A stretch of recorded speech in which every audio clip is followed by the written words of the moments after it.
రాజాదిరాజా రాజులకు రాజువైరా రాజయేసు రాజమేలరా రవి కోటి తేజయేసురా రాజాదిరాజా రాజులకు రాజువైరా రాజయేసు రాజమేలరా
పరిశుద్ధ బైబిల్ గ్రంథములో 2వ పుస్తకము నిర్గమకాండము.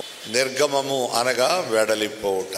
ఇందులో ఉన్నటువంటి విషయాలు అన్నిటినీ కలుపుకొని నిర్గమము అన్నారు. అంటే ఈ పుస్తక సారాంశం ఏమిటంటే దేవుని జనాంగమైన ఇశ్రాయేలీలు వెడలిపోవుట. దేవుని జనాంగమైన ఇశ్రాయేలీలు వెడలిపోవుట. వారు వెడలిపోవుట మనకు కూడా సాదృశ్యంగా ఉంది. ఏదొక రోజున మనము దేశము నుండి వెడలిపోవాలి. ఏదొక రోజున ఈ శరీరం నుండి మనము కూడా వెడలిపోవాలి, తప్పదు. ఏదొక రోజు దేవుడు నిర్ణయిస్తాడు. దేవుడు నిర్ణయించిన దినమందు నేనైనానేమి మీరైనానేమి ఈ శరీరము నుండి బయటికి రావాలి. మన ఏర్పాటు స్థలానికి ఎక్కి వెళ్ళిపోవాలి ఆత్మ. గనుక మనందరిలో నుండి మన ఆత్మలు నిర్గమము కావాలి, వెడలిపోవాలి. అలాగూ ఏదొక దినమందు దేవుడు మన శరీరము నుండి మన ఆత్మను, లేక మన ఆత్మ నుండి మన శరీరమును వేరు చేసేవారై ఉన్నారు. ఇశ్రాయేలీలు ఐగుప్తు దేశములో 430 సంవత్సరాలు నివాసం చేశారు. చిన్నప్పుడు చదువుకున్నప్పుడు బ్రిటిష్ వారి గురించి మనకు పాఠాలు చెప్తారు టీచర్స్. సుమారు 200 సంవత్సరాలు బ్రిటిష్ వారు మన ఇండియాను పరిపాలన చేశారు అని. ఈ 200 సంవత్సరాలు మనం వారికి బానిసలమై ఉన్నాం. ఈ 200 సంవత్సరాల్లో పెత్తనం వారిదే. అలాగే దేవుని జనాంగమైన ఇశ్రాయేలీలు ఐగుప్తు దేశానికి వెళ్ళారు. అది దేవుని ప్రణాళిక. ఐగుప్తు దేశములో 430 సంవత్సరాలు ఉన్నారు. అది దేవుని ప్రణాళిక. ఈ 430 సంవత్సరాల కాలములో ఐగుప్తు రాజైన ఫరో, ఒక్కడే ఫరో కాదండి, ఐగుప్తు దేశాన్ని ఎంతమంది ఏలుతారో వాళ్ళందరినీ ఏమంటారంటే ఫరో. మొదటి ఫరో, రెండో ఫరో, మూడో ఫరో, నాలుగో ఫరో.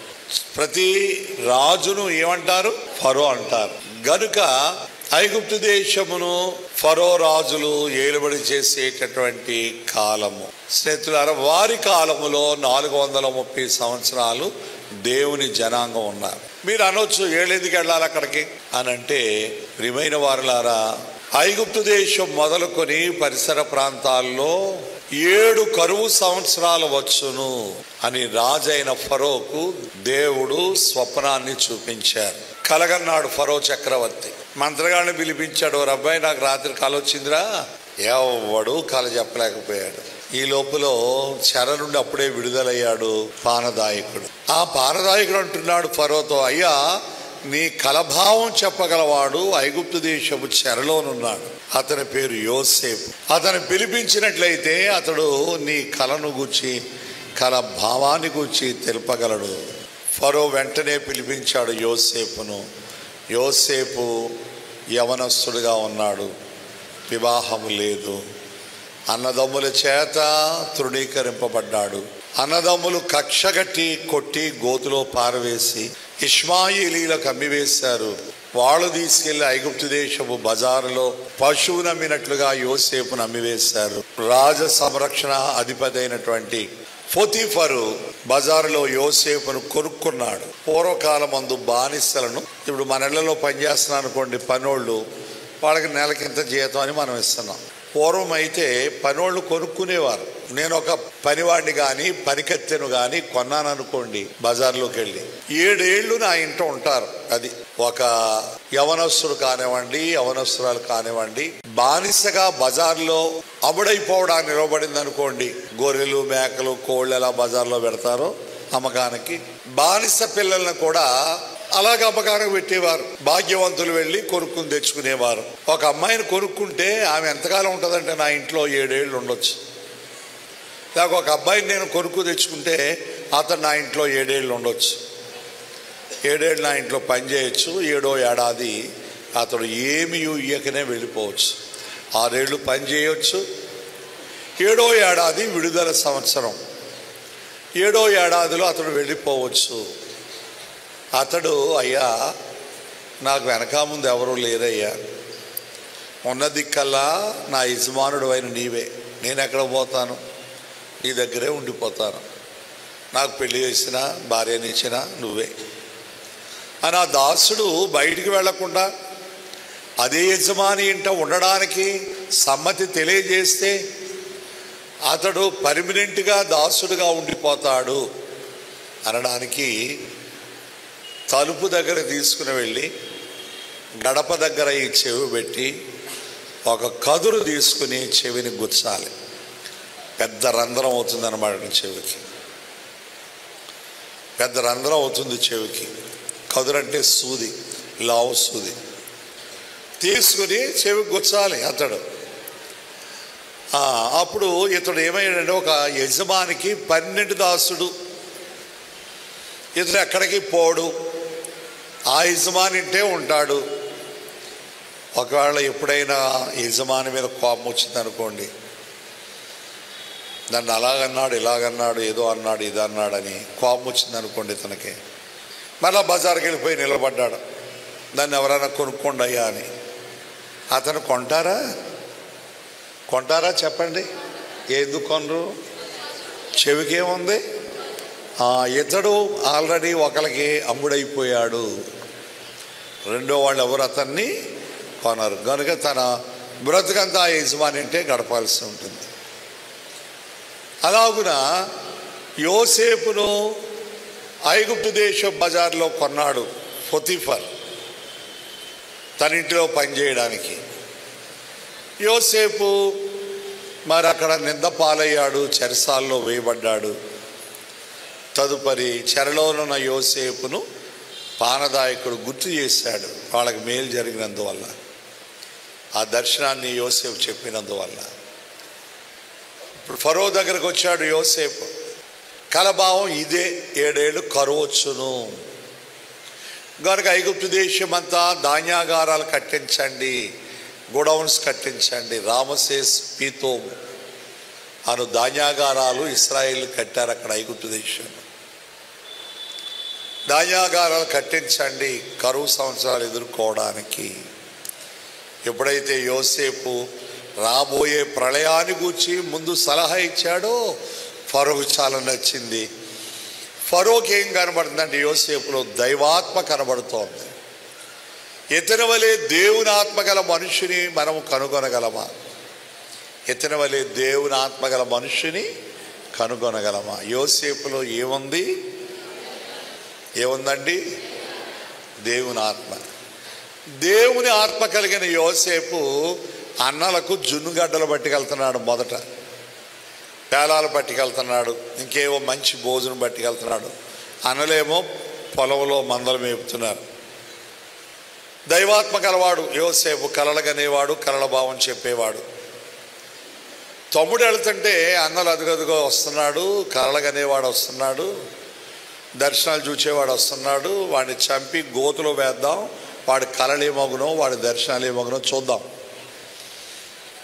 అంటే దైవాత్మ గలవారిని చంపాలనుకునేవారు ఉంటారా? దైవాత్మ గల వారిని చూచి ఈర్ష్యపడే వాళ్ళు ఉంటారా? దైవాత్మ గల వారిని చూచి మత్సరపడేవారు ఉంటారా? చెప్పండి. ఇప్పుడు ఉన్నారు. ఎవరి వాళ్ళు? సొంత అన్నలు వాళ్ళకి లేని దర్శనానుభవము 11వ వాడైన యోసేపుకు ఉంది. కానీ తండ్రి చాలా ప్రేమించాడు. ఈ కొడుకు దర్శనాలు చూస్తున్నాడు, కళ్ళగంటున్నాడు, స్వప్నాలు చెప్తున్నాడు, చాలా బాగా ప్రేమించాడు తండ్రి. అందుకే ఈ కొడుకుని దగ్గరే పెట్టుకున్నాడు, పొలంలోకి పంపేవాడు కాదు. ఈ కుమారుడిని ఎడల కలగనే కుమారుడు, దర్శనాలు చూచే కుమారుడు, భక్తిపరుడైన కుమారుడు. మరి ఒకప్పుడు మా ఇంటిలో మాకు అన్నగారు ఉండేవాడట. మా అమ్మ చెప్పగా మేము విన్నాం. చాలా భక్తిగా ఉండేవాడట. మరి ఆ తరంలో, ఆ దినాల్లో యేసు భజన చేయడం, అనేక మందికి యేసు భజన నేర్పించడం, తర్వాత మరి మాదిరికరంగా ఒక నాయకుడిగా ఉండేవాడట యవనస్తుడు. అలాంటి అన్నయ్య పూర్వ దినాల్లో మెడికల్ సదుపాయాలు లేనందువల్ల అర్ధరాత్రి వరకు ఆటలు నేర్పించి ఇంటికి వచ్చి విరోచనాలు వాంతులై చనిపోయాడు.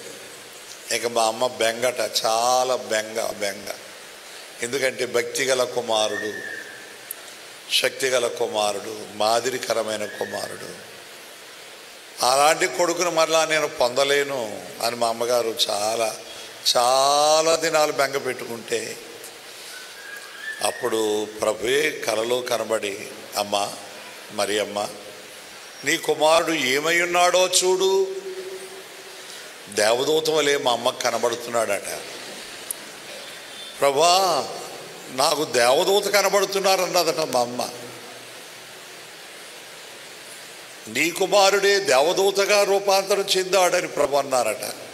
అలా కాదు ప్రభా, భూలోకములో నా కుమారుడిని నేను ఎలాగూ ఎరుగుదునో ఆ రూపములో చూపించు నాయనా. దేవదూత వలె చూడాలి నాకు లేదు, నా కుమారుడు ఎలా ఉండేవాడో అలా చూడాలని ఉంది నాకు. అప్పుడు ప్రభుట మా అన్నయ్యను భూమి మీద బ్రతుకుండగా ఏ రూపంలో ఉండేవాడు ఆ రూపంలో చూపించినప్పుడు ప్రభు అన్నారట, నీ కుమారుడు దూతల్లో ఒకరై ఉన్నారు కనుక ఎందుకు దిగులు పడతావు అని ప్రభు చెప్పగానే మా అమ్మ హృదయంలో ఉన్న వేదనంతా పోయిందంట. ఇక ఆ కుమారుడికి వచ్చిన బెంగే లేదట మా అమ్మకి. ఎవరు ఆదరించారు? దేవుడు ఆదరించాడు. ఎందుకంటే మా అందరికంటే యోగ్యుడు, శక్తివంతుడు, భక్తిపరుడు, అలాంటి బిడ్డ లేడే అనే బెంగ మా తల్లికి. ఇప్పుడు ఆ గాయాన్ని ప్రభువే కట్టారు. అలాగే ఈ యోసేపును కన్న తండ్రి అయిన యాకోబు, ఈ కుమారుడు లేడు, నీ కుమారుడిని అడవి మృగాలు చీల్చుకు తినేసాయి, ఇదిగో అతడు తొడుక్కున్న అంగీ ఇదిగోని తెచ్చి చూపించారు. బెంగతో మంచం ఎక్కాడట యాకోబు. ఇక నా కుమారుడు నా దగ్గర రాడు, నేనే నా కుమారుడి దగ్గరికి వెళ్ళాలి. భక్తిగల కుమారుడిని కోల్పోయాను, శక్తిగల కుమారుడిని కోల్పోయాను అని చెప్పేసి యాకోబు వేదనతో, ప్రియమైన వారలారా, అయితే అలాంటి యోసేపు ఇప్పుడు ఐగుప్తు దేశములో ఫరో చేత అభినందించబడ్డాడు. ఫరో అన్నాడు, ఫరో ఏం చేశాడంటే మరి సన్ననార వస్త్రాలు తొడిగాడు యోసేపుకు, మెడలో బంగారు గొలుసు వేశాడు, చేతికి రాజముద్ర కలిగిన ఉంగరాన్ని పెట్టాడు. మరి నేను మొదటి రథం ఎక్కుతాను, నువ్వు రెండో రథం ఎక్కు అని యోసేపును ఆహ్వానించాడు ఫరో. ఇంతకు నేను చెప్పాలనుకున్నది ఏంటంటే, దైవాత్మ ఇతరులను అసూయపడేటట్టు చేసింది. దైవాత్మ యోసేపులో ఉన్న దైవాత్మ అన్నగారులు అసూయతో గోతులో పారేశారు. యోసేపులో ఏముంది? దైవాత్మ ఉంది.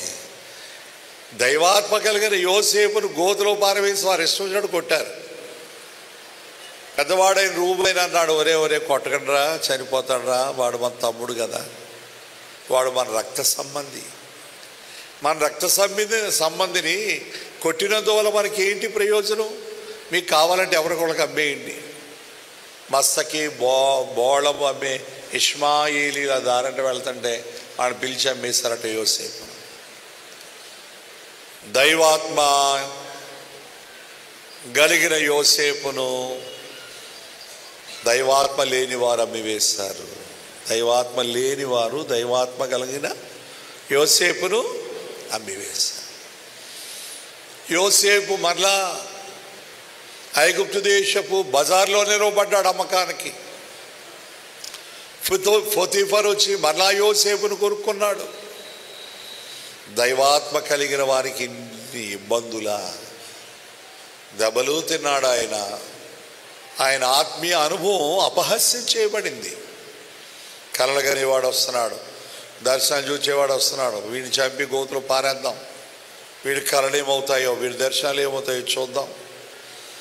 దైవాత్మ కలిగిన యోసేపు అపహాస్యం పాలయ్యాడు. మరోసారి బజార్లో నిలవబడ్డాడు దైవాత్మ కలిగిన యోసేపు, అమ్మివేయబడ్డాడు. పోతీఫర్ ఇంటికి వచ్చాడు. దైవాత్మ యోసేపును నిందపాలు చేసింది.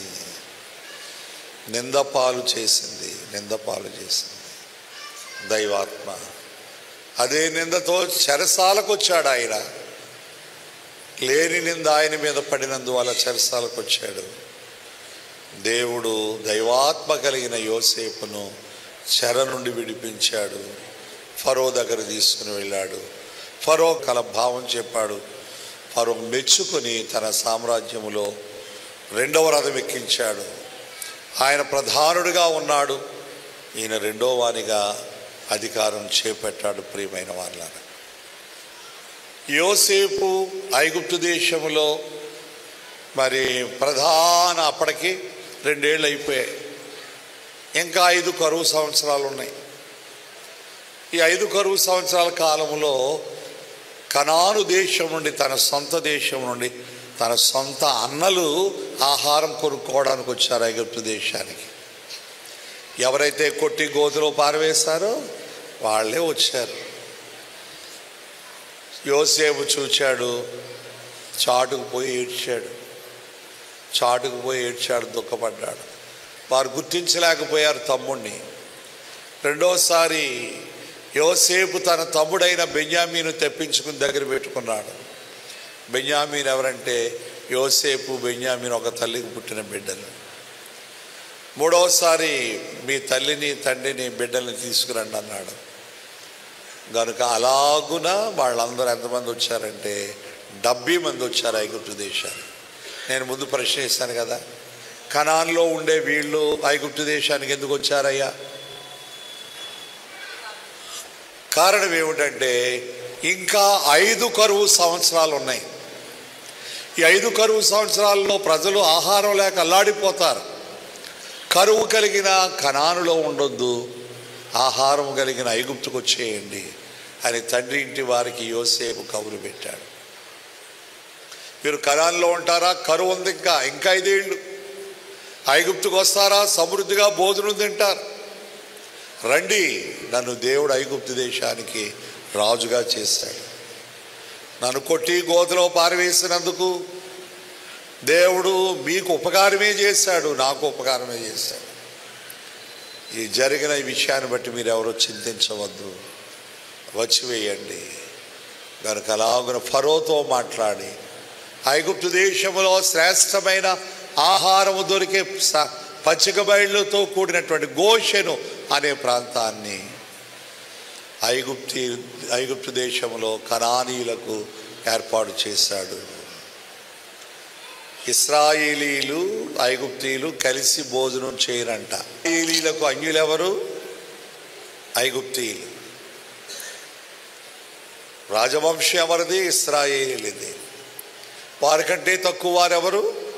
ఐగుప్తీయులు. కనుక ఇశ్రాయేలీలు ఎవరితో కలిసి భోజనం చేయరు? ఐగుప్తీయులతో కలిసి భోజనం చేయరు. అందుకు యోసేపు ఏం చేశాడంటే వారి నివాసాలు, వీరి నివాసాలు దూరంగా పెట్టాడు.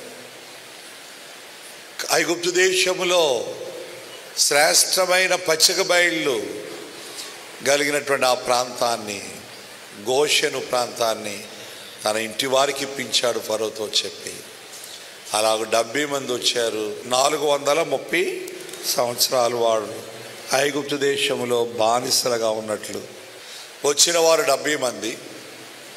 ఎన్నాళ్ళు ఉన్నారు? 430 సంవత్సరాలు ఉన్నారు. తరతరాలు జరుగుతూనే ఉన్నాయి.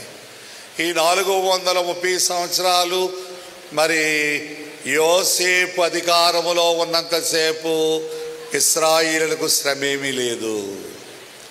యోసేపు 110 సంవత్సరాల వయస్సు గలవాడై నిద్రించాడు.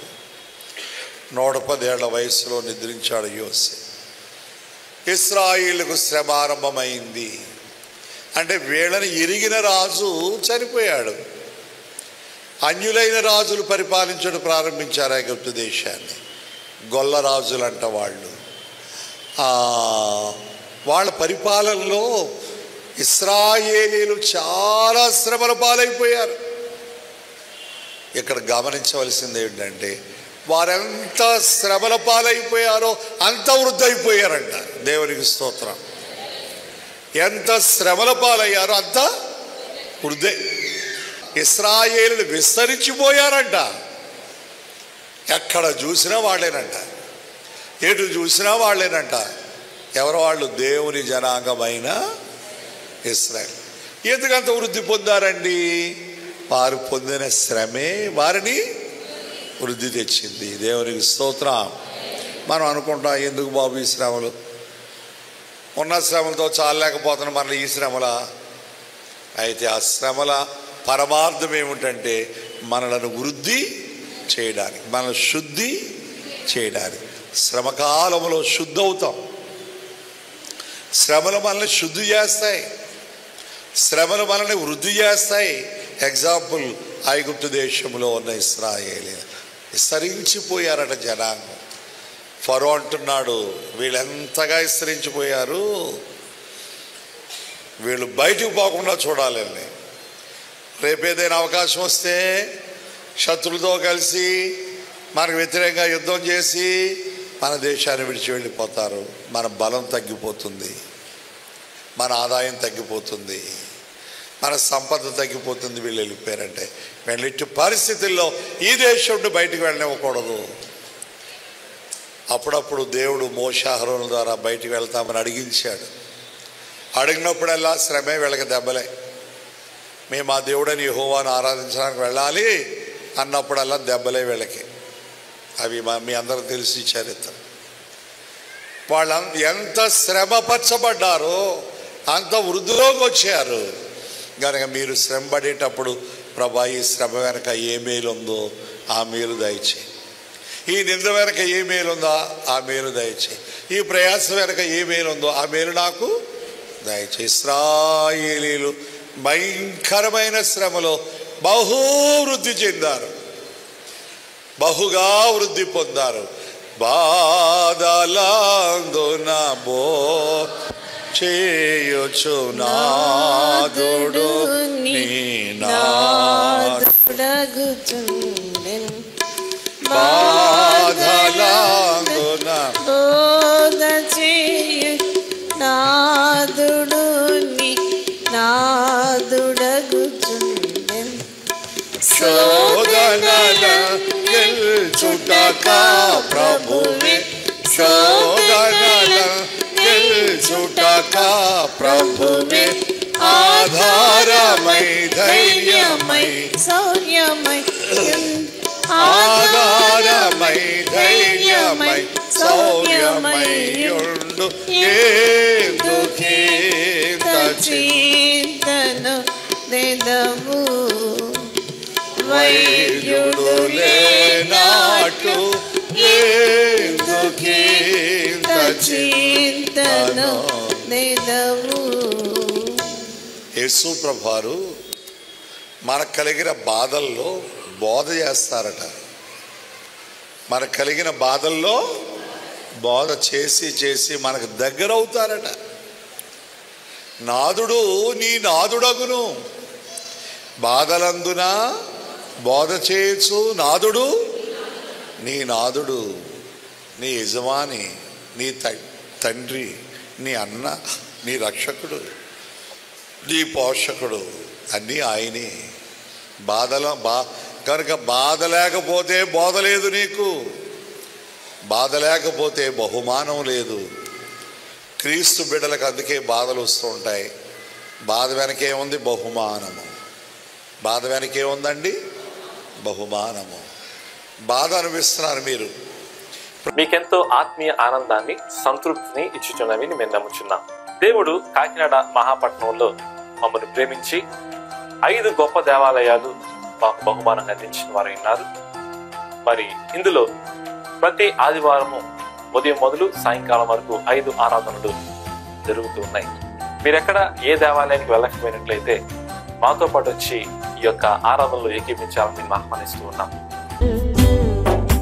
దివ్య దేవుడు నిన్ను దీవించునుగాక, భూమి చేసిన వాడు పోషించునుగాక, రక్షకుండవు క్రీస్తు రక్షించునుగాక, పరమ వైద్యుడు స్వస్థపరచుచుండునుగాక, పనులన్నిటిని సఫలపరచుచుండునుగాక, దైవాత్మ ధైర్యము తెచ్చుచుండునుగాక, సంతాన మోక్షము అందజేయునుగాక. విజయము ఈ పాట వినువారికామెన్. మిత్రుడరా నమ్ము, మైత్రితో పారమార్థికమైన మాటలు వచింతూ మన్ననతో విను. మిత్రుడరా రమ్ము.